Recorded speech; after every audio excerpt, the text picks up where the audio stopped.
जिसने माओ का एहतराम सिखाया, उस नबी का जन्मदिन माँ से पहले मनाया जाना चाहिए। और हमें नहीं, पूरी कायनात के अंदर हुजूर की आमद का जश्न मनाना, पूरी कायनात के अंदर।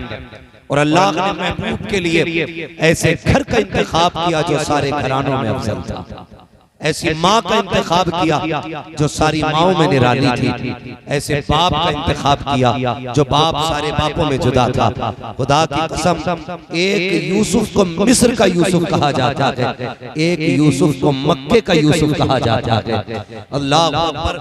जिनको मक्के का यूसुफ कहा जाता है उनका नाम हजरत अब्दुल्ला, उनका नाम हजरत अब्दुल्ला है। इतने हसीन थे हजरत अब्दुल्ला कि लोग आपकी राहों में दीदार के लिए खड़े रहते थे। आज आदमी क्या क्या डिजाइन कराते हैं, दुकानों में जाने के बाद 8-8 घंटे मुंह की पट्टी बंदी रहती है, तब जाकर सूरत किसी को दिखाने के लायक होती है। कुर्बान जाओ हजरत अब्दुल्ला के चेहरे पर कि जिस गली से गुजरते थे लोग हसरत से देखा करते थे, हसरत से लोग देखा करते थे, औरतें पर्दे से झांका करती थी, ये कौन है, ये कौन हसीन जा रहा है। इतने हुस्न से नवाजा था मेरे रब ने हजरत अब्दुल्ला को। अब जब हजरत अब्दुल्ला का सैयदा आमिना से निकाह हुआ, आमने सामने तशरीफ फरमाया, बहुत गौर से मेरी बात सुनिएगा। निकाह होकर के हजरत आमिना हजरत अब्दुल्ला के घर में आ गई। इधर हजरत आमिना बैठी हैं, इधर हजरत अब्दुल्ला बैठे। अब दोनों के जुमले सुनिए। हजरत आमिना कहती हैं, अब्दुल्ला, अल्लाह का शुक्र है जिसने मुझे आप जैसा खूबसूरत और खूबसीरत शोहर अता किया। ये किसने कहा? हजरत आमिना ने। रब का शुक्र है जिसने मुझे आप जैसा खूबसूरत और खूबसीरत शोहर अता फरमाया। तो हजरत अब्दुल्ला क्या कहते हैं? हजरत अब्दुल्ला कहते हैं, नहीं आमिना, तुझसे ज्यादा नसीब वाला तो मैं हूँ, क्योंकि रब ने मुझे सबसे बेहतर खूबसूरत और खूबसूरत बीवी अता फरमाई। आज गौर करने की बात ये, हर घर में तलाक हो रही है, लगभग आलम ये है कि झगड़े तो 100% घरों में, किसी के कान पर उतर जाती है, किसी के कंधे से उतर जाती है, उतरती हर घर से। हालात देखिए कि अब जब मियां बीवी आमने सामने बैठते तो फिर तलाक से पहले नौबत नहीं आती। ऐसे झगड़े बढ़ जाते हैं कि बीवी अपने घर बैठ जाती है और शौहर अपने घर। फिर बीच के लोग समझौते के नाम पे कहते हैं चलो फिर फैसला ही कर लिया जाए। एक गुजारिश मेरी आपसे, खुदा के वास्ते, अगर आपकी बीवी के अंदर कोई कमी भी हो तो आप उसको नजरअंदाज कीजिए, कभी भी बराबरी मत करना। ये कभी मत कहिएगा कि तेरी औकात क्या है, तू कौन है, तेरी हैसियत क्या है। एक दूसरे की तारीफ करें, इससे घर चलते। हमारे घरों के हालात बिगड़ने लगे, उसकी वजह यह है कि इसके सबसे बड़े जिम्मेदार हैं सबसे पहले ये निकाह कराने वाले लोग, जो शादी के बीच में बिचौलिए कहलाते हैं। बिचौलिए इधर क्या बोलते हैं? बिचौलिए बोलते हैं। बिचौलिया जो 500 रुपए और एक जोड़े के खातिर किसी के भी घर में आग लगा देते हैं। ये रिश्ते कराना बड़ी अच्छी बात है, ये सवाब का काम है, लेकिन खुदारा इसमें झूठ ना बोले, झूठ बोल के किसी के घर को बर्बाद ना करें। होता क्या जब रिश्ते की बात आती है ना, लड़के वाले की तरफ पहले जाता है ये बिचौलिया, कहता अभी देख के आ रहा हूं, अभी लड़के के लिए ना मुंबई से 80,000 डाले अपने अब्बा के खाते में, 80,000 डाले अभी। और रिश्ता होते होते पता चलता है, जब इधर 80,000 की खबर है तो लड़की वाला भी कह देता है यार जब इतनी अच्छी कमाई है ना तो फिर ऐसा करो 5 लाख हमसे ले लो, 10 लाख में ये रिश्ता करा दो। इस तरह से फिर रिश्ते कराए जाते हैं। जब निकाह होकर वापस आता है तो पता चलता है कि इसकी कमाई 15,000 रुपए महीना। जब 15,000 रुपए महीना की बात होती है तो फिर झगड़े। लड़की वाले कहते हैं तुमने झूठ बोला था कि तुम्हारा बेटा 80,000 कमा रहा है, तो कहते हैं तूने भी तो झूठ बोला था 10 लाख देंगे, तूने भी तो 3 लाख दिए। फिर यहां से आपस में रिश्तों में इख्तिलाफात पैदा होते हैं, और जब ये इख्तिलाफात आगे बढ़ते हैं तो फिर ये इतने बढ़ जाया करते हैं कि नौबत तलाक पर आ जाया करती है। जिंदगी ऐसे न गुजारो कि घरों में झगड़े पैदा हो। अल्लाह ने तुम्हारे हिस्से में जिसको मुकर्रर किया है उसके साथ जिंदगी सुकून के साथ गुजारो।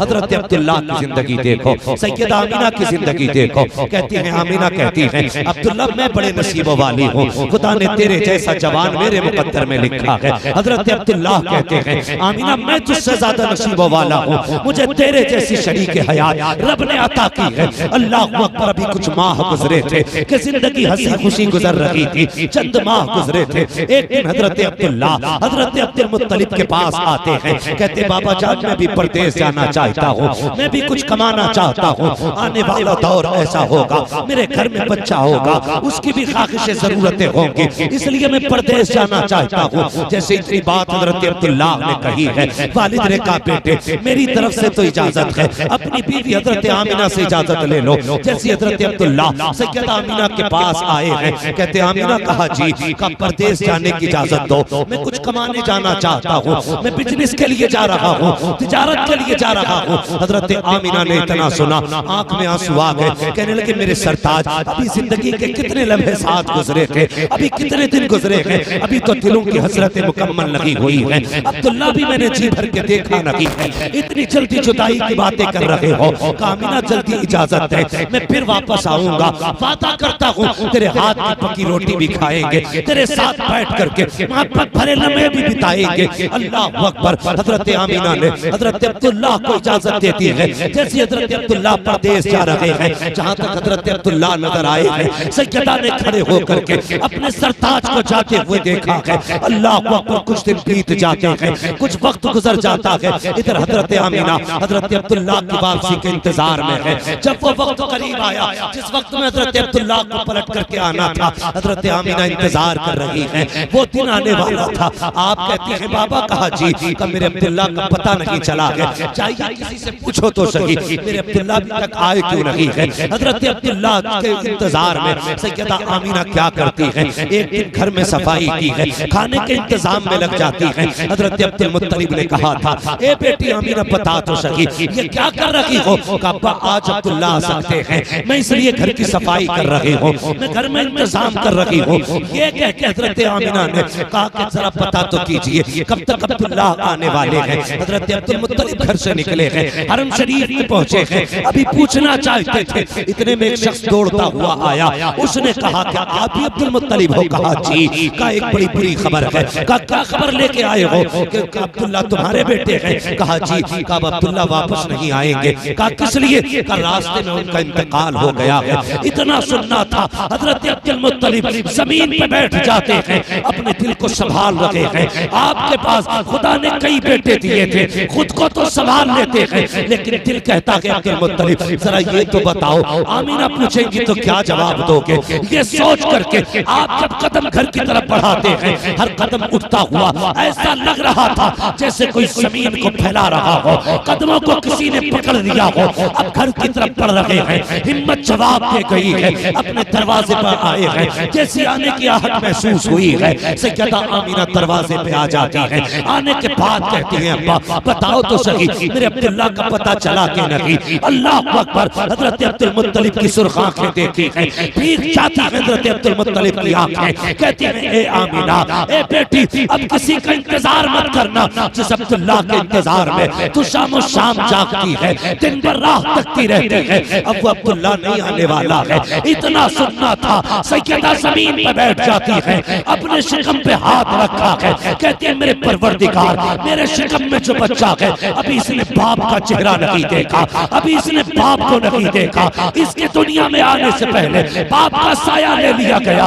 ए मेरे परवरदिगार मेरा बच्चा पैदा होने से पहले यतीम हो गया है। जैसे इतना कहा आवाज आती है आमिना परेशान ना हो, हम तेरे बेटे को लावारिस नहीं रखेंगे, हम तेरे बेटे को कायनात का वारिस बना के दुनिया में पैदा फरमाएंगे।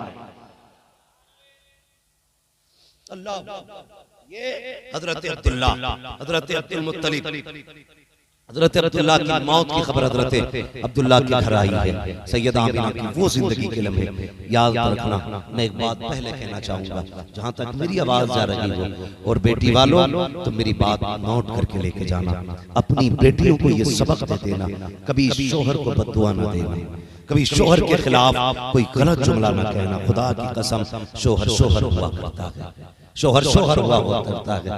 जब कभी झगड़ा होता है कितनी आसानी से औरतें कह देती हैं, जा पलट के मत आना, मुझे तेरी सूरत भी अच्छी नहीं लगती है, मैं तुझे देखना नहीं चाहती। ए मेरी बेटी, मेरी बहन, तुझे खुदा का वास्ता, शोहर शोहर होता है, इसे बद्दुआ न दे, बल्कि ये घर से निकले मुसल्ला बिछा के सजदे में सर रख के अपने रब से दुआएं किया कर। मालिक सुहागन के जोड़े में छोड़ के गया है, सुहाग के जोड़े में मालिक ने लाना, ये दुआएं मांगा करो। वरना हमने देखा है अगर शोहर चला जाता है तो वो औरतें जिनकी हुकूमत घर में चला करती है, अगर 10 बेटों की माँ भी हो फिर भी शोहर के बाद उसकी कोई औकात नहीं रह जाती है। अगर शोहर इंतकाल कर जाता है तो माँ की हाथ की कलाई के सोने के कंगन तक बेटे उतार लेते हैं। हाँ हाँ, वो माँ जिसकी मर्जी से घर में एक वक्त का खाना जिसकी मर्जी के बगैर नहीं बनता, अगर उसका शोहर इंतकाल कर जाए तो कल यही बेटे अपने चूल्हों के लिए लड़ा करते हैं। वो माँ कल जिसकी मर्जी से खाना बनता था, आज वो अपनी रोटी का इंतजार करती है, कोई बेटा रोटी दे करके जाए। हाँ हाँ, हम जानते हैं 4-4 बेटों को हमने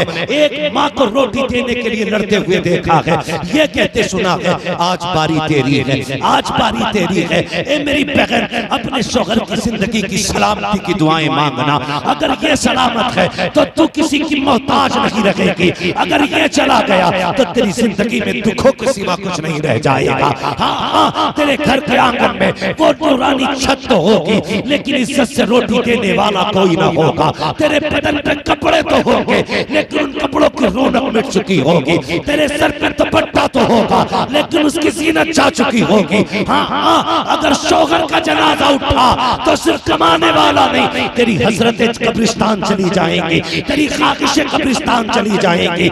इसलिए मैं कहता हूँ कभी शौहर को बद्दुआ न देना।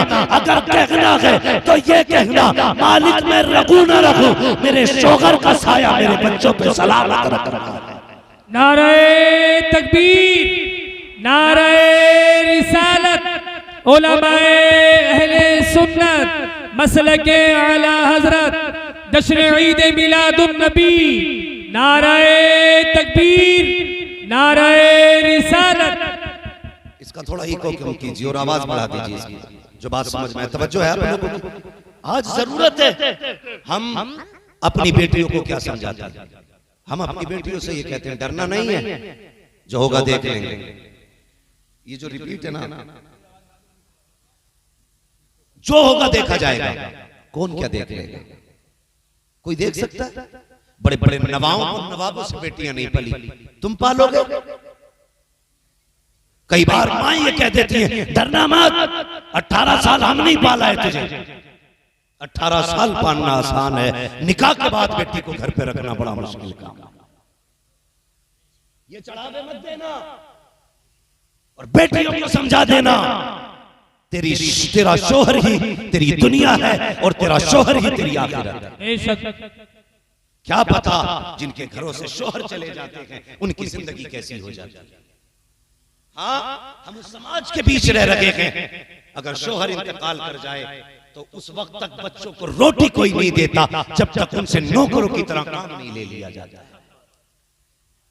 ये जालिम समाज है, सबकी बात नहीं करता, लेकिन हकीकत है। जाओ माशरे को जाके देखो, किस घर में लड़ाई नहीं। शोहर घर से निकलता है, बीवी किचन में खड़े खड़े कहती है जा तेरी सूरत देखने का बारा नहीं, मर जाना किसी गाड़ी से दबके। तुझे शर्म आनी चाहिए। अगर ये सफेद कफन में लिपट के आया ना, कोई तुझे इज्जत से 2 रोटी देने वाला नसीब नहीं होगा। कोई इज्जत से 2 रोटी देने वाला नसीब नहीं होगा। तुझे क्या पता ये शौहर क्या है। हाँ, अगर पागल भी हो ना शौहर, तो औरत के लिए एक सायादार दरख्त होता है। दीवाना हो शौहर, फिर भी औरत के लिए एक पहाड़ होता है, एक दीवार है औरत के इज्जत के बीच में शौहर। और हम जा देखा जाएगा, उठा के पटक देंगे, जेल करा देंगे। अभी जेल में कुछ अहबाब ने बताया ऐसे ऐसे बूढ़े लोग मिले कि जिनसे कोई मिलाई करने तक जेल नहीं आया। मुफ्ती साहब क़िबला ऐसा मासूर शख्स एक था बूढ़ा कि जो बेल चेयर पे बैठा हुआ था, बेल चेयर पे जेल के अंदर, उससे पूछा गया कि चाचा इस उम्र में आप यहाँ कैसे आ गए? कहने लगे बहू ने एक मुकदमा किया था। बहुत गौर से मेरी बात सुनिए।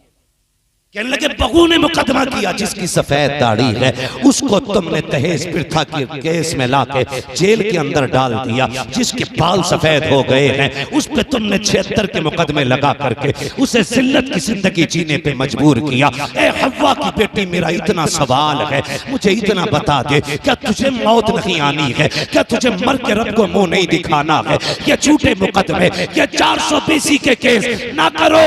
ये दुनिया के दुनिया यहाँ पैसे की चलती है, लेकिन वहां पैसे की नहीं चलेगी, वहां उसकी चलेगी जिसके साथ हक होगा, जिसके साथ सच होगा, जिसके साथ रब होगा, वहां उसकी चलेगी। जो जालिम होगा वो तरसेगा और जो मजलूम होगा वो फख्र से सर उठा के खड़ा होगा। बेशक, सुभान अल्लाह, सुभान अल्लाह। इसलिए डरना आखिरत से, जिसके दिल में आता है मुकदमा कर देते।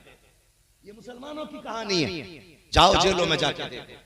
कितनी औरतों ने सिर्फ अपनी बेवकूफी की वजह से अपने शोहरों को जेल में डाल दिया और उनके बच्चे बाप के होते हुए यतीमों की तरह जिंदगी गुजार रहे। शर्म आनी चाहिए हमारे समाज में। 12वीं का झंडा हर बेवा के घर पे होगा, हर शादीशुदा, हर जोड़े के घर पे लगा होगा। हाँ, यतीमों के घर पे भी झंडा होगा, अमीरों के घर पे भी झंडा होगा। लेकिन मुझे जरा ये बताना, ये झंडा लगाने वाले ये फैसला करेंगे पहले कि जो हमारे अंदर कमियां थी उन कमियों को पहले दूर करेंगे, बाद में मुस्तफा के नाम का झंडा लगेगा। ये कब होगा बताइए? खुदारा बदलें अपने आप को। ये जो बेटियां मुकदमे कर रही हैं और शरीफ और बेगुनाह लोगों को फंसाती हैं, अल्लाह से डरो, वरना अल्लाह जब गिराएगा कब्र में कोई बचाने वाला नसीब नहीं होगा, कोई बचाने वाला नसीब नहीं होगा। आज तेरे भैये की थानेदार से रेट पेट अच्छी है ना, आज तेरे भाई के शोर से और सिफारिश से ऊपर तक है, तो जिसे चाहोगे फांसी करा दोगे, जिसे चाहोगे जेल में डलवा दोगे? नहीं, डरो अल्लाह से। एक दिन ऐसा आएगा कि उस दिन कोई नहीं होगा बचाने वाला। फिर अल्लाह आवाज देगा, बुला अपने हिमायतियों को, बुलाओ उनको जो पैसों पे दम भरते थे, बुलाओ उनको जिनके मामलात थाने कचहरियों में ज्यादा थे। फिर कोई नहीं आने वाला, कोई नहीं आने वाला। खुदारा बेटियों को यही सबक पढ़ाए, यही सबक पढ़ाए कि तेरा शोहर तेरी खुशियों का सबसे बड़ा जिम्मेदार है।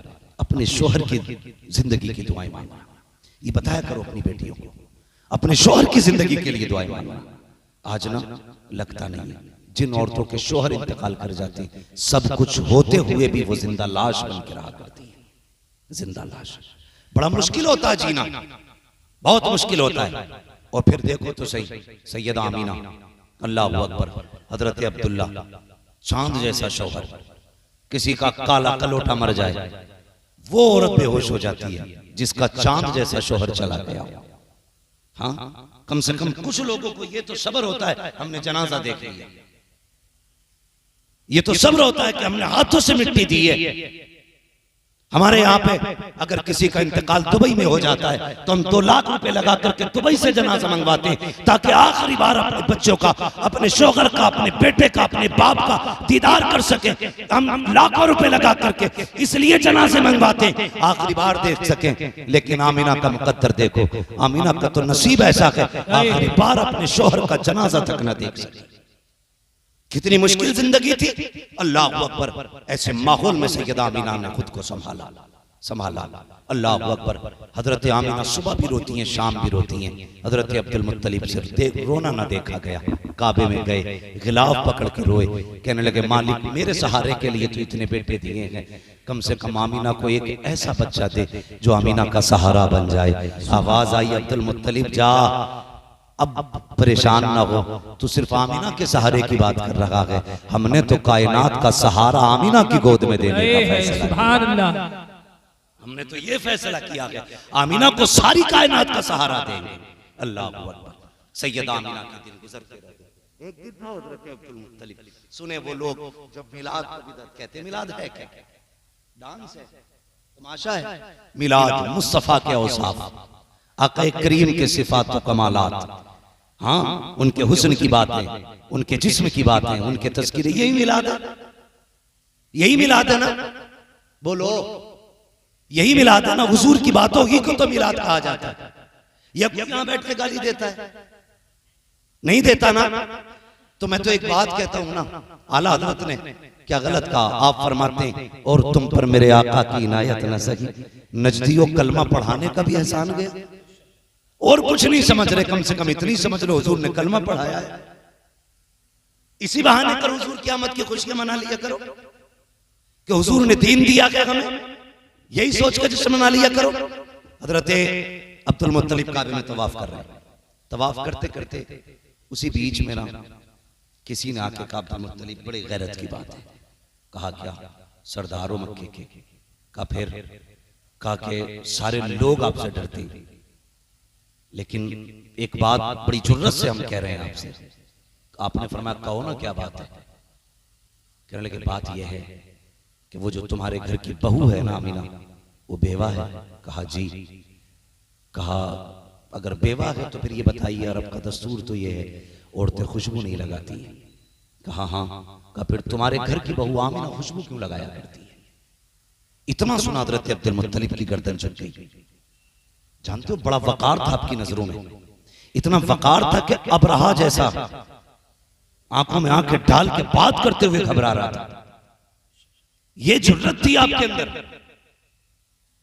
मगर आपसे एक शख्स कहता कि आपके घर की बहू खुशबू लगा रही है, और दस्तूर ये है अगर किसी का शौहर इंतकाल कर जाए 1 साल तक औरत को खुशबू नहीं लगानी है।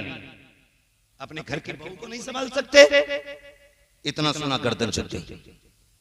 चेहरे पे ना हया की वजह से जर्दी आ गई और घर आ गई। आपकी बीवी का नाम भी, नबी की दादी का नाम भी फातिमा है। आपकी बीवी ने कहा मेरे सरताज खैर तो है? कहा कि आज लोगों ने ऐसी बात कह दी कि मेरी भी शर्म से गर्दन झुक गई। कहा क्या? कहा जरा जाइए तो आमीना से बात कीजिए। कहा क्या हुआ?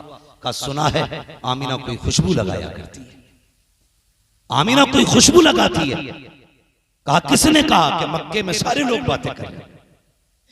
कहा ये कौन कह रहा है? कहा मक्के के लोगों ने कहा। उनसे किसने कहा? कि मक्के की औरतों ने कहा है। कहा क्या कहा है? कि आमीना ऐसी खुशबू लगाती है जो खुशबू मक्के के किसी बाजार में नहीं मिलती है, किसी मार्केट में नहीं मिलती है, ऐसी खुशबू आमीना लगाया करती है। आप कहते हैं नहीं मेरे सरताज, अल्लाह अकबर, आप आइए। कहते मैं नहीं जाऊंगा, खुद जाके बात करो। जैसे कि आप अंदर गई हैं, अल्लाह अकबर, हजरत आमीना ने देखा हमारी सास आ रही है, उठ के अदब से खड़ी हो जाती है। देखो तो सही, नबी की अम्मी है, सास को देखा अदब से उठ के खड़ी हो जाती है। आज की बेगैरत बहुएं ससुर को देख के नहीं खड़ी होती है, सर पे दुपट्टा तक नहीं रखती है, और ससुर भी इतने बेगैरत होते हैं, कहते हैं कि ये बहू नहीं, ये मेरी फ्रेंड लगती है, ये तो मेरी दोस्त है। गैरत आनी चाहिए। जो गया एक बेटी की तरफ से बाप के दिल में होती है, वही एक ससुर के दिल में बहू की मोहब्बत और उसकी हया होनी चाहिए। उसे सगेली न कहे, दोस्त न कहे, अगर कह सकता है तो अपनी बेटी कह के उसे आवाज दिया। हमारा मुआशरा बेगैरत होता जा रहा है, तरक्की कर रहे हैं हम लोग। हाँ, बाप की चारपाई पे बहू बैठी है, शर्म आनी चाहिए। यह अदब के खिलाफ है। नबी की अम्मी अपनी जगह से उठ के खड़ी हो गई, ससुर नहीं सास आ रही, हया से सिमटी। कहती आमीना जी अम्मी। का बेटी तुम्हारे बाप बाहर से आए हैं और एक शिकायत है, सुना है तुम्हें अब्दुल्ला का सोग नहीं मना रही हो तुम। कहा क्यों? कहा मक्के की औरतें कह रही हैं कि आमीना खुशबू लगाया करती है। बस फिर क्या था? अल्लाह अकबर, आप रोई। आपने ना यूं करके एक मिट्टी, दीवार की मिट्टी छुटाई, हजरत आमीना के हाथ, फातिमा के हाथ पे रखी। कैसे सूंघी? कहा क्या? कहा कल इस पे हाथ रखा था, आज तक दीवार से खुशबू आ रही है। सुभान अल्लाह, सुभान अल्लाह। आज तक दीवार से खुशबू आ रही है। उसके बाद दुपट्टा दिया, कहा ये क्या है? कहा इससे पसीना पोंछती हूँ। कहा इतनी खुशबू है कि बार बार धोने से भी खुशबू नहीं जा रही है, बार बार धोने से भी खुशबू नहीं जा रही है, इतनी परेशान हो गई। अल्लाह अकबर। उसके बाद जब आप गई हैं, आप कहती हैं कि जाइए आप चल के बात कीजिए, मेरी हिम्मत नहीं हो रही है बाकी का सवाल करने की। हजरत अब्दुल मुत्तलिब आए हैं। आमिना कहा जी अब्बा, का बेटी एक बात तो बता, क्या तुझे अब्दुल्ला की जुदाई का गम नहीं है? का बाबा है ना, मुझसे पूछो। जिसने चंद दिनों के बाद अपना शोहर खो दिया हो, जिसकी जिंदगी का हम सफर बिछड़ गया हो, चंद कदम चल के जिसने साथ छोड़ दिया हो, उसकी जुदाई का गम मुझसे ज्यादा किसको हो सकता है? अल्लाह अकबर। का बेटी अगर गम है तो फिर बताइए खुशबू क्यों लगा रही है, ये इत्र क्यों लगा रही है? अल्लाह अकबर। सैयदा आमीना ने कहा था अब्बा मैंने कोई खुशबू नहीं लगाई है, कोई इत्र नहीं लगाया है। अगर इत्र नहीं लगाया है तो फिर बताइए मक्के में तेरी खुशबू की बातें क्यों हो रही हैं? तब हजरत आमीना ने कहा था अब्बा जी एक राज की बात है, एक दर्द है जो छुपा रखा है। का कौन सा राज? का अब्बा मैंने कोई खुशबू नहीं लगाई, इत्र नहीं लगाया है, बल्कि जब से आपके बेटे अब्दुल्ला की अमानत मेरे शिकम में आई है, मैं जिन गलियों से गुजरती हूँ वो गलियां भी खुशबू से महक जाया करती हैं। नाराए तकबीर, नाराए रिसालत, उलमाए अहले सुन्नत, जश्न ईद मिलादुन नबी। नाराए तकबीर, नाराए रिसालत। सुभान अल्लाह, सुभान अल्लाह। जैसे इतना सुना ना, हजरत अब्दुल मुत्तलिब दिल पे हाथ रख के मुस्कुराने लगे। आमिन आज कलेजा ठंडा हो गया। कहा क्यों? कहा जिसकी दुआएं मांगी थी रब ने वो नेमत अता फरमा दी। सुभान अल्लाह। रब ने वो नेमत अता फरमा दी है। अब हजरत आमिना कहती हैं अब्बा बात यहीं खत्म नहीं होती है। कहा फिर? कहा और भी कमालात हैं। कहा क्या? कहा एक दिन मैं सो रही थी, सुने जो नबी के माँ बाप को माज़अल्लाह जहन्नमिया कहते हैं, वो कान खोल करके सुने। कहती है एक दिन मैं सो रही थी, अचानक ना मेरे माथे पे पसीना आया, मैंने देखा मेरी कमर के पीछे से ठंडी हवा के झोंके आने शुरू हुए। मैंने मुड़ के पीछे देखा ना, दो हसीन शहजादियां थी जिनके हाथों में बड़े बड़े पंखे थे और हवा कर रही थी। मैंने कहा शहजादियों कौन हो तुम, कभी तुम्हें मक्के में नहीं देखा है? वो कहने लगी आमीना हम मक्के वाले नहीं, हम तो जन्नत वाले हैं। कहा किस लिए आए हो? कहा तुम्हारे माथे पे पसीना आया। रब ने कहा जाओ जाके मेरे महबूब की माँ के माथे का पसीना जन्नत की हवाओं से सुखाया जाए। और बता तो सकी अगर आमीना के माथे पे पसीना आ जाए रब को गवारा नहीं है, वो जहन्नम में जाएगी, रब को कैसे गवारा हो? सुभान अल्लाह, सुभान अल्लाह। बहुत बताया जाए कैसे गवारा करेगा। और सुने नबी की अम्मी बरेली के अहमद रजा नहीं कह रहे, कल को तो ये ना कहे कि ये बरेलवी था और मौलाना अहमद रजा की किताब पढ़ के गया। नबी की अम्मी सैयदा आमीना कहती हुजूर मेरे शिकम में आए, जैसे चौथा महीना लगा, कहने लगी मेरे ख्वाब में मुबारकबादियां आने लगी। सुभान अल्लाह। मुबारकबादियां आज भी सुन्नी क्या कहते हैं? सरकार की आमद, अल्लाह आपके लहजे पे मुझे कुर्बान करे। ऐसा लग रहा है जैसे कि भूखे आके बैठे हुए सारे। बोल सकते तो बोले सरकार की आमद, माशाल्लाह बोल सकते हैं। हाँ कलीम भाई अल्लाह आपको सलामत रखे। लगता है सबके बदले तो आप ही बोलते हैं। ठीक है जी, सरकार की आमद। ये पीछे वाले क्यों नहीं बोल रहे? क्या सारे बरेलवी है ना? सारे सुन्नी बैठे? जितने बैठे जरा हाथ उठाए। करवट में देखो किसका नहीं उठाए, जिसका नहीं उठे अल्लाह करे उसका हाथ मलकुल मौत उठा ले आकर।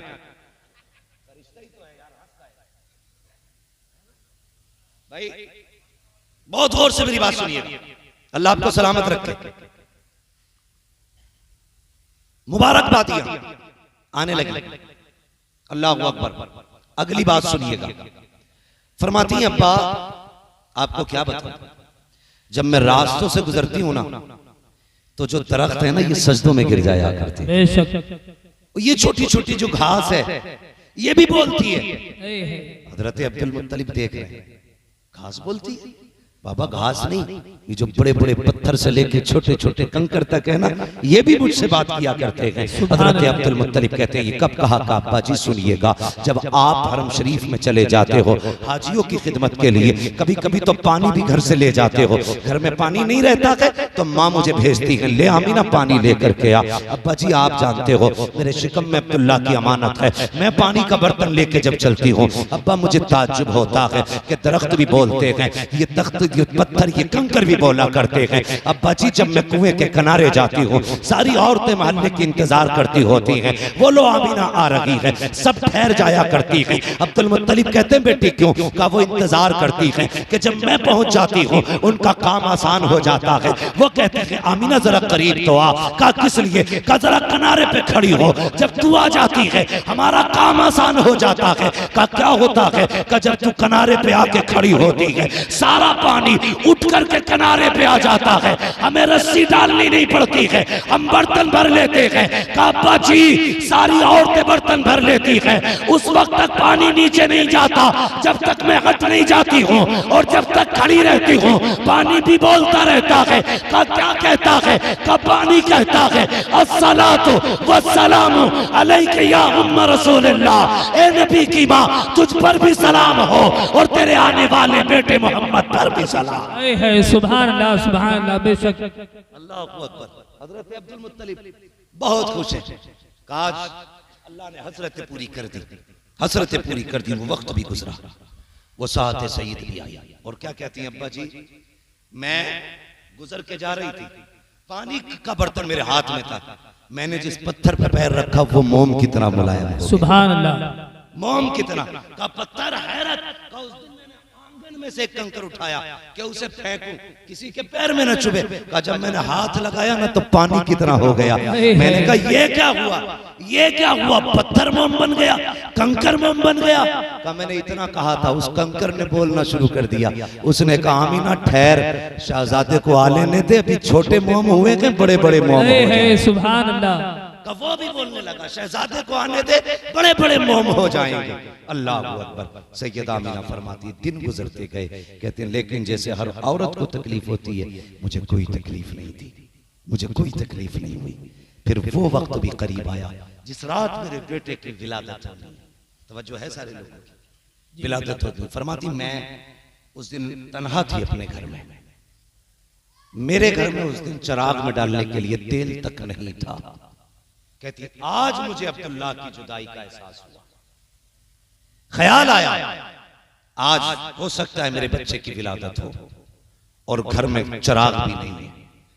चिराग तो बड़ी बात है, कोई खातून नहीं जो मेरा साथ दे, मेरी हिम्मत बंधाए।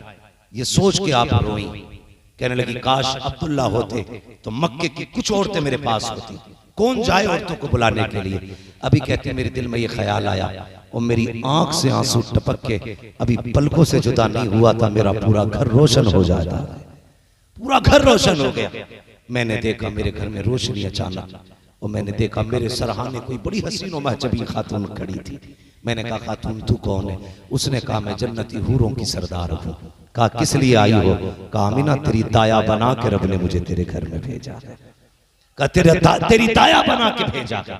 फरमाती फिर मुझे एक प्याला पेश किया गया, कहती मैंने वो प्याला पिया, वो दूध से ज्यादा सफेद, शहद से ज्यादा मीठा और बर्फ से ज्यादा ठंडा, मुश्क से ज्यादा खुशबूदार था।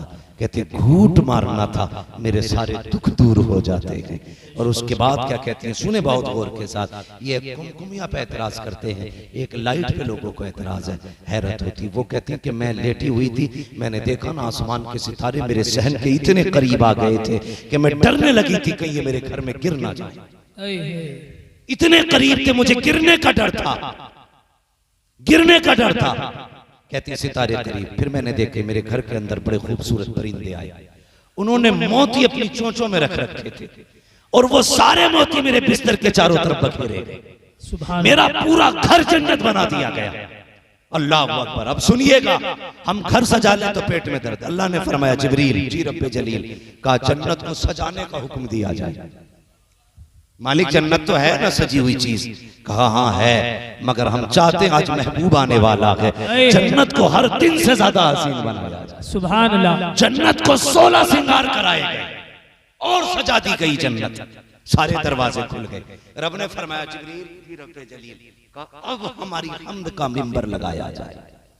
अल्लाह की हम्द का मिंबर लगा। हजरत मीकाईल ने हम्द का खुतबा इरशाद फरमाया, और जब हजरत मीकाईल ने खुतबा इरशाद फरमाया, जन्नत की हर शय वजद में घूम रही थी, वजद में झूम रही थी हर शय। हजरत जिब्रील अमीन को रब ने हुक्म दिया, जिब्रील जी रब्बे जलील का मीकाईल इसराफील इजराइल चारों फरिश्ते चलो और अपने साथ एक एक लाख फरिश्ता लेकर के आमीना के दरवाजे पे पहुंचो। मालिक किस लिए का महबूब आने वाला है, उसकी आमद का प्रोटोकॉल होना चाहिए, वेलकम इस्तकबाल होना है। चलो सब एक साथ इकट्ठे होकर के अल्लाह अकबर। चारों फरिश्तों को हुक्म दिया जा रहा है। हजरत जिब्रील ने 1 लाख फरिश्ते लिए, मीकाईल इसराफील ने लिए, हजरत इजराइल रुक जाते हैं, ये फरिश्ते आने लगे। हजरत इजराइल रुक गए। रब ने फरमाया इजराइल तुम क्यों नहीं जाते हो? अर्ज करते हैं मालिक मेरी ड्यूटी बड़ी सख्त है, तेरा फैसला तो ये है जब मौत का वक्त आना है तो मौत अपने वक्त से न 1 मिनट पहले आ सकती है न 1 मिनट बाद में आ सकती है। मेरी ड्यूटी इतनी सख्त है, ए मेरे परवरदिगार, आज कितने बच्चों को यतीम बनाना है, कितनी औरतों को बेवा बनाना है, कितनी माओ की गोद से उनका सहारा छीनना है, कितने बूढ़ों के बुढ़ापे की लाठी लेके आनी है, कितने घरों का चराग बुझाना है, कितनी औरतों की मांग का सिंदूर साफ करना है। ए मेरे मालिक अगर मैं भी चला गया आज मेरी ड्यूटी का क्या बनेगा? रब ने फरमाया मलकुल मौत तुम नहीं जानते क्या मेरा महबूब आने वाला है, और जानते हो जब तुम किसी बच्चे को लेके आओगे तो माँ रोएगी, बच्चों को लाओगे तो बाप रोएगा, बाप को लाओगे तो बच्चे रोएंगे, माँ को लाओगे परिवार रोएगा। ए मलकुल मौत आज महबूब आने वाला है। हम ये नहीं चाहते हैं किसी के घर से रोने की आवाज आए, हम ये नहीं चाहते हैं आज किसी की आंख में आंसू आए, इसलिए मलकुल मौत जाओ, आज हमने भी महबूब के सदक़े में तुम्हारी भी छुट्टी कर दी है। मरने वालों को आज जिंदगी की सौगात अता फरमा। सुभान अल्लाह सुभान अल्लाह। बेशक बहुत खूब बहुत आज मलकुल मौत की भी छुट्टी है, मरने वालों को जिंदगी दी जा रही है, मरने वालों को जिंदगी दी जा रही है। अल्लाह अकबर। सारे फरिश्ते आ गए हजरत आमीना की चौखट पे, हजरत आमीना की चौखट पे। अब बात लंबी होगी। हजरत आमीना फरमाती फखरज मिन्नी नूर, फिर वो साथ भी आई, मेरे बेटे की विलादत हुई। आपने क्या कहा? मेरे जिस्म से नूर निकला। आपने नूर का तज़किरा किया। आज लोग इस पे झगड़ रहे हैं कि हुजूर नूर है कि नहीं है। नबी की माँ जानती है नूर है, इस खड़ूस को नहीं पता है ना। बस मैं बात समेटने लगा हूं। हजरत आमीना कहती फखरज मिन्नी नूर, मेरे जिस्म से नूर निकला, नूर निकला। और अब मैं अगली बात करूं। फरमाती सुने, हर माँ की ख्वाहिश होती है कि अपने बच्चे को देखे। हर माँ चाहती है वो ये देखे इसकी आंख कैसी है, इसकी नाक कैसी, इसकी पेशानी कैसी है, गया किसे है, हाथ पैर कैसे हैं। कहते मेरा भी जी चाहता था, देखो मेरे लाल का माथा कैसा है, इसकी आंखें कैसी हैं, इसका चेहरा कैसा है, इसका बदन कैसा है। फरमाती हैं मैंने जब उसको देखा, अल्लाह अकबर, कहती हैं लम्मा वदातु, जब मैंने अपने बेटे को जना और उसकी तरफ मैंने निगाह डाली, काना मकबूलन, मेरे लाल की आंखों में सुरमा लगा हुआ था।